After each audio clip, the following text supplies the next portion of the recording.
Welcome to Seek Your Summit, the show where we celebrate the bold, the brave, and the beautifully designed lives of those who dare to live unapologetically. I'm Jenn Drummond, and today's guest is a woman who brings intentionality, clarity, and artistry to the spaces we live in and the lives we lead. Stacie Graves is the founder of Edit Design House, an award-winning studio where style meets soul. On Instagram, she's better known as Hey Stacie Graves, and trust me, her feed is more than pretty pictures. It's a masterclass in editing your environment to reflect who you really are. But what makes Stacie truly remarkable isn't just her talent for beautiful spaces. It's her belief that our homes should rise to meet the person we're becoming. That design isn't about stuff, it's about story. And that style without intention is just clutter in disguise. So today we're talking about what it means to edit with purpose in our homes, our careers, and even our relationships. So if you've ever felt stuck in space that doesn't reflect your next chapter, if you're craving inspiration to create a life that feels like you again, if you're just curious about the deeper layers of design and self-expression, this episode is your permission slip to begin. So let's dive in. Thank you. You're welcome. Thank you for being here today. Yeah, absolutely. Yes. So you've built a design brand around editing with intention. What are the first signs someone's space is out of alignment with who they're becoming?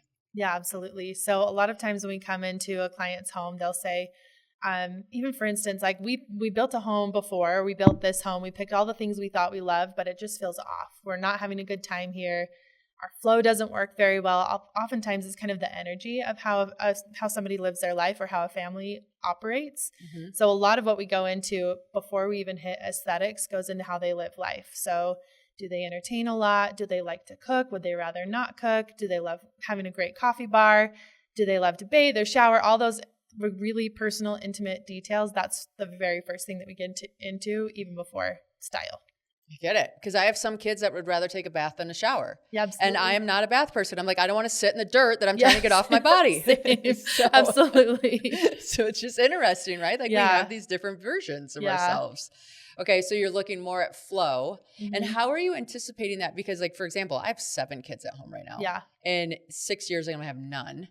Crazy. Like, it's just crazy. Yeah. Wild. And I'm like, right now, I just keep telling myself I'm in the season of raising children. Yeah. And I'll get my house in 6 years. And I just have to like deal with what I have right now because they destroy everything. Same. Yes. I have 3 boys, so I totally get you. They're like little hurricanes. Yes. Yeah.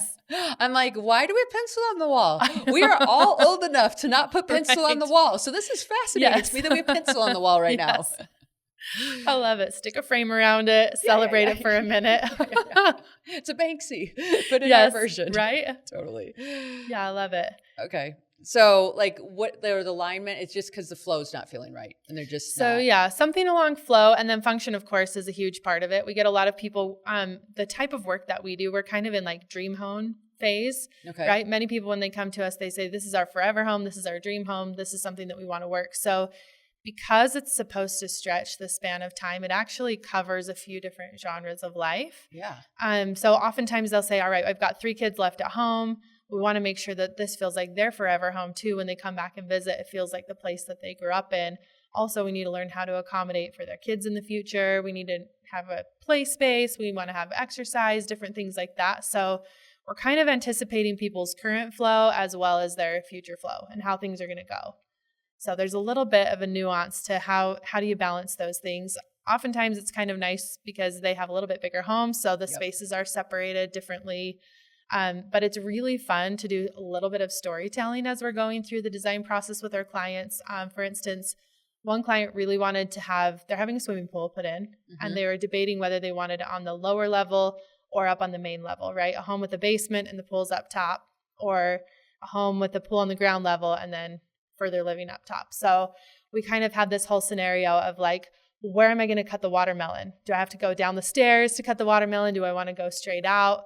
And we played back and forth between cost and all the different efficiencies of the home. How's this scenario going to go? And it was funny how many times we came back to cutting up the watermelon. Well, for, $700,000, I think I'd rather carry the watermelon down the stairs, Right. So you kind of settle into these different stories of how they're going to live life. And that really is the intention. We want to have a house that feels in alignment with our clients and have it be their ideal future life and have that become their current reality. But so you have to do a lot of storytelling to say like, hey, when we do this scenario, does that feel in alignment with you, or does that feel like someone else's story?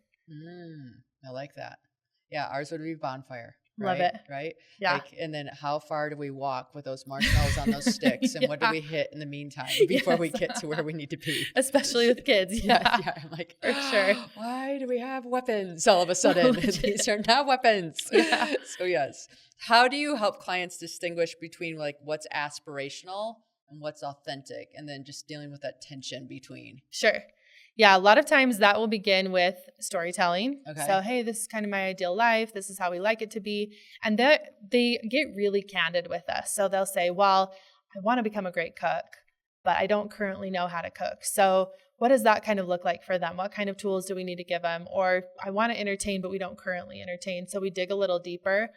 How come you don't currently entertain? Is it because of the home you live in? Is it because of the relationships that you have? What are ways that we can improve upon those? So funny enough, there's a lot of kind of life coaching and marriage therapy that goes along with doing interior design as well, where we're kind of helping them like rise to that next level. We also get these like aspirational goals between cost and aesthetic as well. So a lot of times they'll say, here's my budget. I had a commercial project that we just worked on where they said we kind of have like a B+ budget, maybe like a B+ budget, but we really want like an A+ aesthetic, right? Yeah. So my team have been really well trained in how to match some aesthetics and using some more budget-friendly products to kind of get them to where they're hoping to be too. So it's like how you build an outfit, right? Like get the really fancy belt. Yes. And then maybe a cheaper t-shirt and you upscale it with some nice jeans, right? 100%. Yeah. And we kind of do that exact same thing, right? Like your upholstered pieces are going to get a lot of wear and tear. So your sofa, your sectional, your chairs need to be really durable and comfortable, but who cares how much your side table is? Yeah. But they kind of all work together. You get the great belt and they work together, and it gives you the illusion or the impression that everything else is really nice and fancy and well curated. Yeah. I like it. Okay, so you said storytelling a few times in this so far. Yes. What's a piece of furniture in your house that tells a story that we maybe haven't heard? So one of my favorite pieces, my husband and I, when we were very first married, I was like so into design, kind of in this like nerdy design phase, right? I'd just come out of school and learning about the history of furniture, all these classic pieces. And we came across a rocking chair done by Ray and Charles Eames, which are a very famous like throwback 50s. And their whole thing was that they were all about ergonomics, so how your furniture fits your body.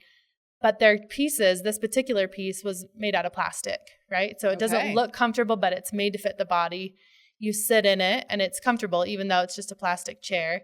And he was like, that thing is funky. I don't know. It's weird. The scale is different than I'm expecting. It's not quite our aesthetic, but to me, it's this iconic piece of furniture. Yeah. And I said, all right. It's famous in office furniture too, right? Like Herman Miller, I think, did a whole thing on there. The Eames. Yeah. Yes. Okay. Yeah. So we agreed. I said, all right, listen, let me get it. It was a killer deal on this piece. I said, let me get the chair. And if anybody hates the chair, you can tell them, well, my wife picked it out. And if anybody loves the chair, you can say, isn't that great? I picked that out, right? Yeah. And over the years, it's funny how much ownership he gained over that chair, because over and over and over, he kept telling people, oh, I picked out that chair. I picked out that chair. I picked out that chair. And it just became one of his favorite pieces because he was so proud of it. We might be talking about furniture here, friends, but we're also talking about relationships. Right. Okay, so rewind a second and listen to that again, because there was a golden nugget dropped for sure. Love it. That's awesome. What design choice have you made recently that initially scared you, but ultimately unlocked something powerful? All right. Okay, so we did a really cool home for this couple. They're very, like on the outside, they're really neutral. They always wear a lot of black, but the wife wears this like hot pink lipstick and these incredible big thick rim black glasses, right? And we went into kind of a builder grade home for them, and she really wanted to like level up everything, and she really wanted to go super punchy, high fashion on everything. So for her stairs, she asked us to do cheetah print carpet. No way. And we were like, well, maybe what if we do like cheetah print but neutral, or what if we do like this other print that gives you kind of those same vibes but is a little bit safer? And she really asked us to push the envelope on everything. So we often do kind of the opposite, where someone wants to go super neutral and bland, and we ask them to push just a little bit. Yeah, that'd be So me. this was a really fun environment for her to say, push, push, push, push. And that had us, having to expand a little bit. So they did a really cool kitchen with big black and white checker tile and black and white cabinetry and this amazing tone of wood that's totally out of like today's fashion, but it's its own thing and it looks incredible. It feels like a piece from the past, tons of beautiful craftsmanship, lots of gold and really fun finishes. So we love that she helped us push the envelope, even though we're designers and we're often asking people to come meet us. Yeah, it was yeah. fun to really like let it all hang out, and it turned out so cool. They have a powder bath in their house that's a full mural. So you go in and you're like in this grove of trees. It's so cool. And just like big black crown molding and baseboard, high gloss, like all the fun things. I love it. I love it. So I am like neutral. Okay. Right? I'm like, how many shades of white can we have? Yeah. And that's my favorite. I love it. Right. And so I was doing this book called The Artist Way. Okay. Have you ever heard of this? I haven't. It's like a 12-week journaling program. Cool. And it gives you these prompts every day. And then I think like you're supposed to go on a date or whatever. And like one of the things was for the week, like, can you create your own space that is like your space, and like maybe you paint it a color, or you put a desk in it, or you have an alt, like whatever, like this would be like your space that you're creative in, so you train your brain to be whatever. Yes. I'm like, okay. I'm like, again, what shade of white can we have? Yes. And so I'm like, you know what? I'm going to paint this room like midnight blue. And I did. And it's like this closet thing. And I painted it midnight blue.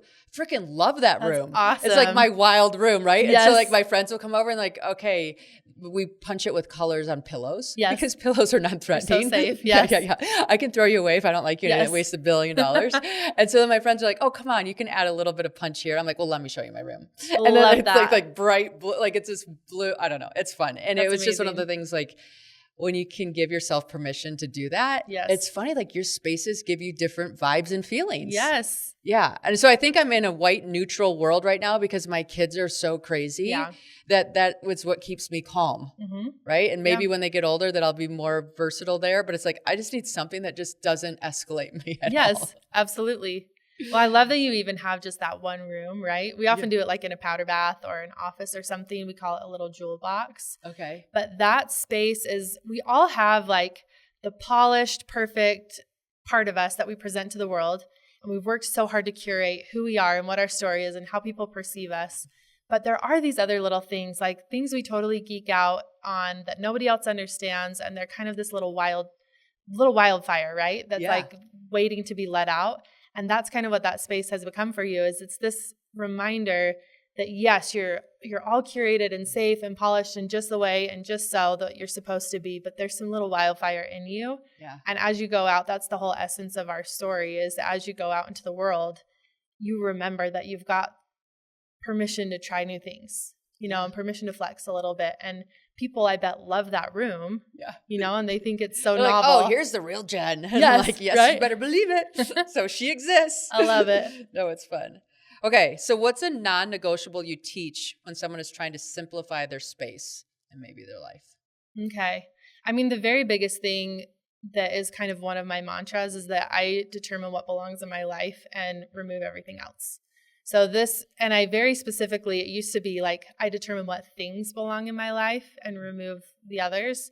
And I've kind of narrowed it down to just, I determine what belongs in my life and eliminate everything else. So that can be kind of like you alluded to, relationships. That can be maybe a job that's not a great fit. Or for us, we've had clients who have been, we'd have work pouring in and thinking, this is so great for business. This is so great for our team. They're going to have all these things to work with. And my goal for them is that they can have a job that they love. And so sometimes they'll pull me in and say, hey, this type of project isn't validating for anyone on the team. And so sometimes we're like, well, this one's good for business, so we still have to do it anyway, and you're going to grow. But if we keep attracting all the wrong things, right, then that means we need to clean it up a little bit and maybe adjust our messaging. So same with the home. I think we were all raised on what we need. You need 5 pairs of scissors, you need this tape, and you need these things, and everybody needs plastic wrap or whatever these functional things that we grew up needing. Yeah. And maybe in your life, you don't need any of it. Maybe you don't use Tupperware. Maybe, Or the wrapping paper room. Right? Like I used to have a house that had a wrapping paper room and I'm like, I don't craft. Yes. Okay. Like glue hates me. Yeah. Okay. So it's just not going to work. Yeah. And why have it? Right. Right. Your life becomes so much simpler and so much more dedicated to what you do, know and love when you're not wasting time and energy on that stuff that just is misaligned.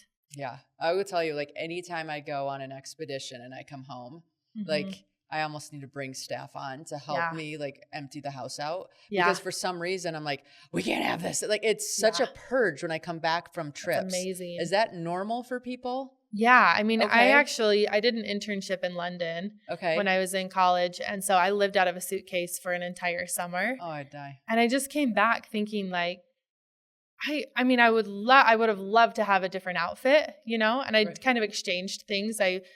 But I had to like remove something when I added something when I was there. And that was so manageable for my life. I could go where I needed to. I could do what I wanted to. And so now I think in our homes, we have such a tendency to go for accumulation and what it means to get one of these. My husband, we're dirt bike riders too. So he part of his job is that he buys and sells motorcycles and dirt bikes. So, you know, in an effort to find a great bike to sell, you first have to buy one. But then eventually we've got like 20 bikes, right? And it feels so good to be able to start removing the ones that are no longer a fit. So same with all areas of your home and life. Every time I come home. Because you're right.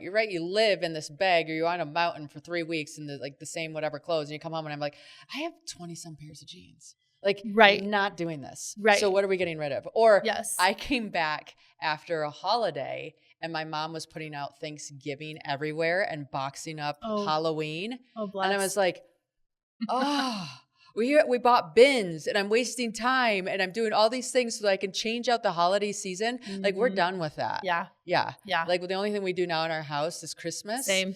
But like before, I mean, I had Easter and Valentine's Day and St. Patrick's Day, like, and they had bins and they had racks and it's like, here's where this is. And I just like, yeah, that's over. It's such a thing. I think like, I always loved the idea of, if I were doing that, I love the idea of like setting it up, but the idea of taking it down is like mortifying for me. Yes. And so we've definitely pulled back just the same. We do Christmas and that's about it. Yeah. Good. All right. So I'm not alone in that. Nope. Perfect. Okay. So how can someone do like a design reset on a budget? What's the fastest way? And then what's the fastest way to shift energy in a room? Yeah, absolutely. I think going in and removing everything that's not a good fit. Okay. And I think for me, you know, I can go in and say, oh, this chair makes me feel this way and this armoire makes me feel this way. I don't think everyone kind of speaks that same language. So we have tons of resources now in the way of like Pinterest or Instagram. Go find spaces that make you feel something and think like, if there's kind of a few spaces that you can start to save either on a pin board or screenshot, try and find a little theme and see if there's a little thread that ties between all of them. Maybe you just love like a great leather chair. And so in your life, if you can remove the things that don't belong with that great leather chair, or maybe it's a really great light fixture or something, or maybe it's a colorway like your room. You just knew that if you had that base of that really awesome blue, things that go along with that help give you some alignment. Paint is actually a great way to do something on a budget because you can get it. Really. Yeah. And I think like, you can beg a few friends to come over for some pizza and it will take you one night, you know, and you can paint your room. So that's a really great way to make a huge impact. A rug is a really great way to make a huge impact, and artwork too can be a great way to make a huge impact. So kind of gather a few visuals of something that makes you happy and then use some of those resources to kind of just shift. Yeah. And I love how we started this with like remove. Yeah. Right. Like I think so much in our lives, we feel like we need to add. Yes. When in reality, like the more we could remove, the more clarity we would have and just have intentional things. Yes. Yeah. I mean, I have some vases in my house. I'm like, I don't know who picked this, but it's not staying. Like, yes, absolutely. Like I'm the person that can have, my mom is a designer. And so she'll look at a bookshelf and like, she'll decorate that thing. Yeah. And it looks gorgeous. Like Architectural Digest would love it. Yes. For me, I'm like, I have to pick all those things up and then they're going to break and they're getting dust and like the cat's going to knock it over. Like I'd rather just have that thing empty and then I don't have to worry about anything over there. Yeah. It's just so funny how it can be so different. Yes. For all of us. Yeah. Okay, so what role does space play in goal setting or manifestation? And do you believe your environment can actually change your outcome? Yeah, 100%. I So, do too. gosh, I have a client, very successful couple. They've been in their industry for decades, and they have a really cool home that they saved up and built this incredible house. Not, kind of tiny but mighty, like Yeah. not huge, but every detail in it was really well done. And they loved the house and they loved the surroundings so much that they redid it again, 10, 15 years later. And then they met us to redo it again 10 to 15 years later. And we reskinned every single part of that house. We didn't tear down a single wall, but we repainted everything. Some of the floors and a lot of the finishes got adjusted, and then we refurnished everything. And my client pulled me aside and he said, you know what? I wake up every morning and I just think, I can't believe I get to live here.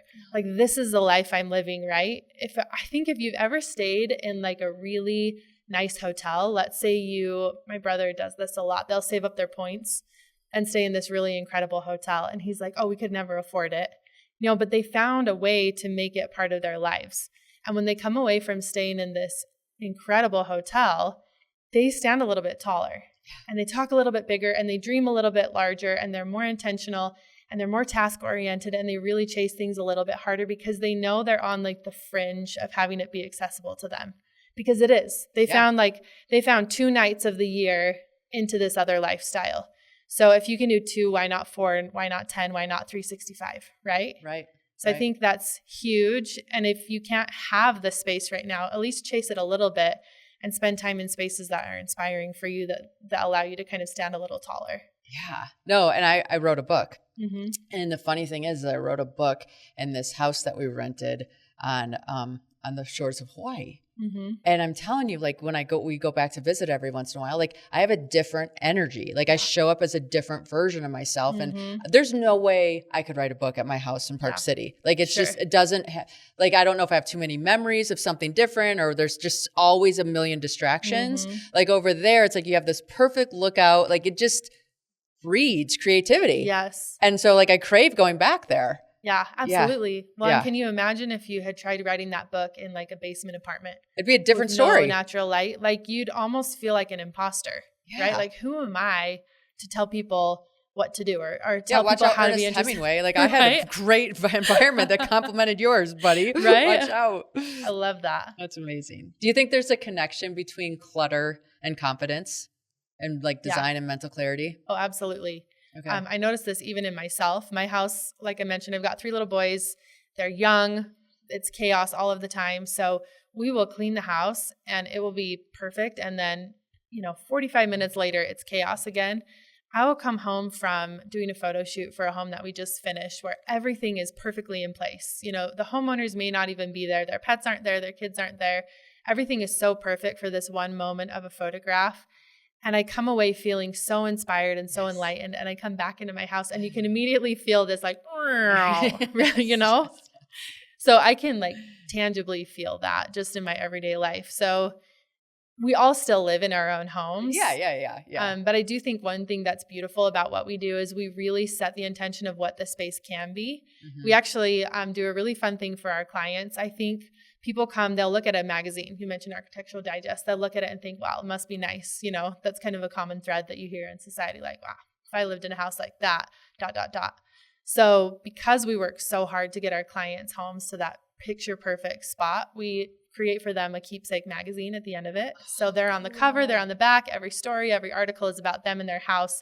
And they have this kind of like social proof, this visual of like, you do live in a house just like that. And so that's something like when that benchmark is set for you, it's easier to go back to it. Yeah. Yeah. Making a plan from the very beginning, it's easier to circle back to it. No, definitely. When I was I built my first house when I lived in Michigan, and the architect that I worked with, like, he put everything on it, right? Like, every single bedroom had its own deck and blah, blah, blah, blah, blah. I'm like, I'm not having 50 billion decks in this house, but thank you. But he's like, it's so much easier to take it away than it is for me to try to add it back in for you. Mm-hmm. And so like, it was funny because you got used to seeing it one way. And then when you started peeling things off, you're like, it feels naked now, right? The poor house. Maybe we do need one more of those patios. I don't know. It's like, you can add them later if you want. I'm like, yeah, that's true. We can add them later if you want. But yeah, no, it's just funny.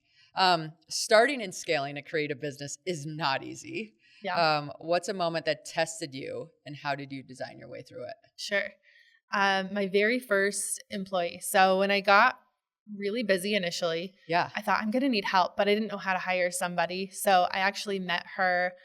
She was from another area of my life and just approached me and said, "Hey, I also have a design degree. If you need help, like I'm your girl." Cool. Okay. So I brought her on, and that was both like the biggest and the hardest moment of my current design firm, because I learned how to relinquish control. I learned how to teach her and let her act kind of in my name.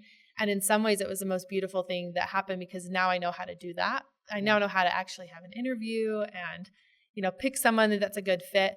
There was also a moment in time where I kind of gave her too many keys to the kingdom, and a lot of things started to fall apart. And there was this moment in time where every single one of my clients that was working with her said, this isn't working. This is falling apart. I haven't heard from her. All of these things are problematic. And so I ended up having to let her go, and then going back and trying to fix all these things. And one of the clients, we sat down and had a heart-to-heart about it. And he said, "You're not going to like to hear this." And I kind of said, "Well, gosh, I feel so terrible. Like, this isn't how I do business." And he said, "I'm going to be real with you, because you're a business person and I know you want to grow. And I've been through lots of growth and change in my business too." He said, "You're not going to like to hear this, but when somebody goes forward acting in your name, they have your logo on their shirt and they do those things, that is how you do business." Mm-hmm. And so that was a really it stings, doesn't it? Moment. You're like, yes. And okay. He was so gracious about it. I mean, yes. we fixed everything for them, and I really respected and trusted everything about this man. So gracious. But that was such a of course the person doing business for you is the way you do business, but just the way he said it, totally hit. And I think we've been so careful ever since then to make sure that the people who come to work with us are in alignment, not with just design style, but like ethics and energy. We had one who was so great when we interviewed her, and she just always wanted to go home. She was counting minutes every day and like, "I'm hungry. Can we leave? Can we this? Can we that?" And the whole team kind of came to me and said, "Hey, this isn't a good fit. Like, it's bringing us all down." Right. No. We all want to give our best. We all want to do our best version of everything here. And we don't like someone who isn't interested in like geeking out on this stuff with us, Yeah. So my team have really rallied around wanting to have it be this positive, uplifting, growing space too.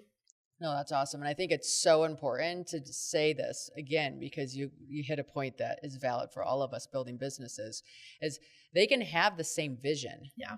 But if they don't have the same work ethic, mm-hmm. or they don't run, so I'm a morning person. Mm-hmm. And so if I have somebody that's not a morning person, like every single time I talk to them, it like pulls me down. Yeah. And it's exhausting. Mm-hmm. And you realize like, this isn't really working. Yeah. And you have to make adjustments, because life's hard enough. Like the team that you're payrolling, they need to be on your schedule as much as possible, mm-hmm. because that's how you guys like be ping off of each other and go to the next level. Yeah. Yeah. Yeah. And I think like everybody deserves to be the favorite person in the room too. Mm-hmm. So sometimes you think, well, they're dragging me down, and they're probably thinking the same thing. So I think sometimes we tend to hang on to people who aren't a good fit. And this is in all areas of life. We hang on to people who aren't a good fit because we don't want to make them feel bad or let them go. Or we value loyalty or for some reason. Yeah. Yeah, all those. And I just think like there may be this part of you that thinks you're doing them a favor by hanging on. Right. But you're not allowing them to be authentic too, that's pulling them back. Yeah. So like give them the gift of saying, you'll find something that's a better fit. Yeah. And kind of encouraging. And it's hard. Doesn't mean it's easy. It's a hard conversation to have. But then when you let it play out and you look at it a few months or even a year down the road, like, okay, see, it did work out. Yeah. Everybody's in a better spot. Yeah. Okay. So you're a mom, a founder, a creative. Yeah. How do you design your time, the same way you design physical space? Sure. I think, space is one of those interesting things where you don't want to crowd too much of it. And so you have to find like what's appropriate flow. So in my life, what I found was just getting up earlier than everybody else tended to be a way that I could fit in the things that were essential to me. So my whole house is asleep when I get up, and I never was a morning person. Actually, I could work late into the night, and my best creative juice comes out like after everybody's gone to bed. I feel that's creatives in general, though. I don't know why. Every creative I know is a night owl. Yes. By nature. Yeah. And I kind of like, just out of necessity, I became more of a more of a morning person, and that creativity just comes in different flow now. But I think just practically with young kids and things, it's way easier for me to get that important me time in if I do it before everything else begins. So get up early, work out. I made it a really big priority to be able to take my kids to school in the morning because I don't get to see them during the day. And so that's like a non-negotiable. We go to school every morning. I make them breakfast, and they have no idea how lucky or spoiled they are to like pick pancakes or eggs and bacon every morning. They're just like, well, what are we having now? You know, that's just their regular life, but it's the one way I can connect with them. I think food is my love language a little. So that's the one way that I can make sure that before anything else happens, I've got like my essentials covered. Yeah. I know when my schedule is getting too busy, my creative juices disappear. Absolutely. And so it's like, oh, okay, I've had no cool new idea. I'm not excited about things. Everything's getting flat, heavy, and hard. That means I'm overscheduled. What can I remove to like just free that up? Because creative juices need space. Absolutely. Yeah. And I find like travel is huge for us too, just because you like put it on the calendar and it's a non-negotiable again, right? You have a flight. You can't just like push it back and move it around. So travel's a big one for me. That's a great like carrot to dangle, and it helps me reset and come back to like. Well, it just lets you know like, okay, in 2 weeks I have a break. So like I can chill right now because it's coming. Yes. Yeah. Absolutely. Yeah, I'm the same way. Yeah. I'm like, and I start getting panicky if I don't have something on the schedule. So I'm like, we're putting something there. Yes. It keeps me going. I love it. So yeah.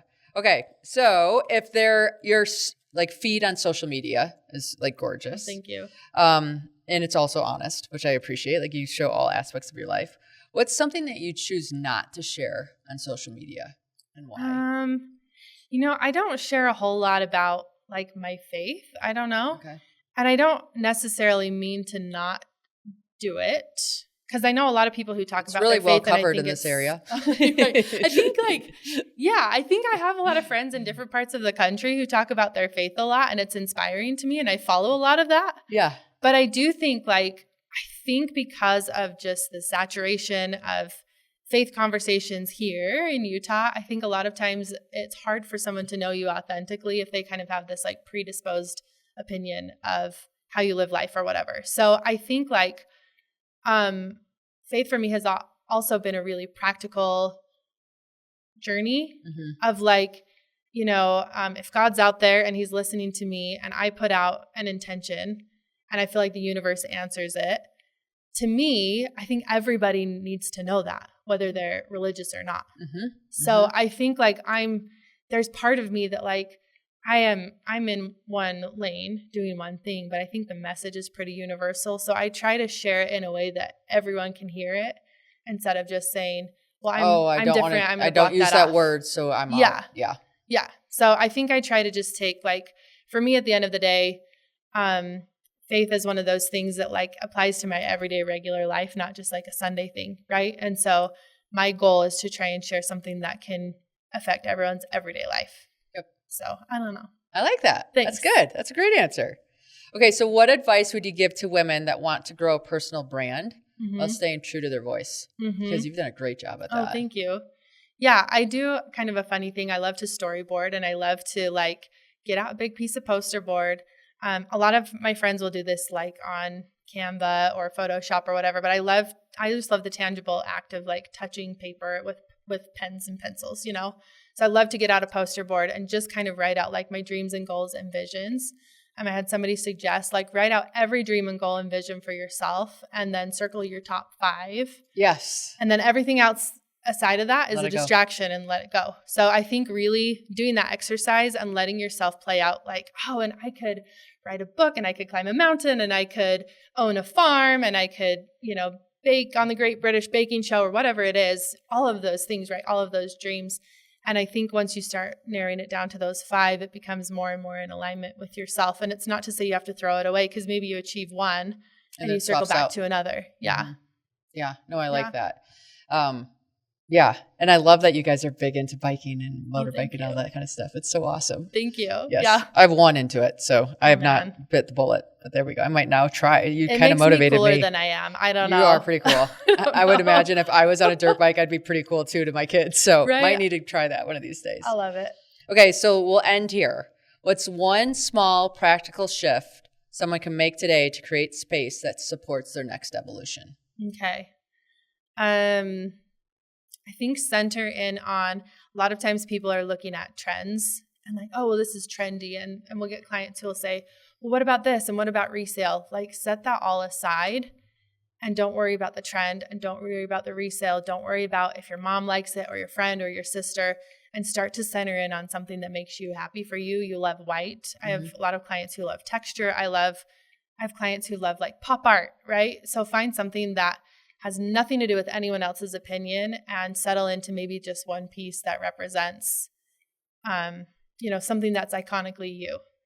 And as you have that one piece in your space reminding you that like this is you and you're unapologetic about it, it gives you permission to start adding other things as it makes sense and subtracting other things as it makes sense. I love that.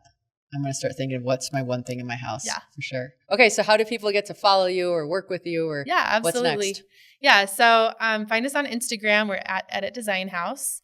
That's our really great place to find us. My team helped manage that page, so you can message us and everything. We've just launched our YouTube channel, so that's a fun place to find us. So we do a lot of home tours on there, which is really fun if you want to get like inside and see the flow of a home. That's really fun. Personally, I'm at Hey Stacie Graves, so it's public profile you can follow. You can DM me if you have questions on things. I love meeting people and connecting. So those are some fun places to go. And we've also got stuff on Pinterest and Houzz and all the places. So cool. Yeah. Thank you so much. Yeah, of course. Thanks for having me. My pleasure. All right. That was another episode of Seek Your Summit. Thank you guys for listening in. If you get a chance, tag us on something in your home that relates to you so we can get to learn you guys at a different level. If you love this episode, be sure to subscribe, and we'll see you next week.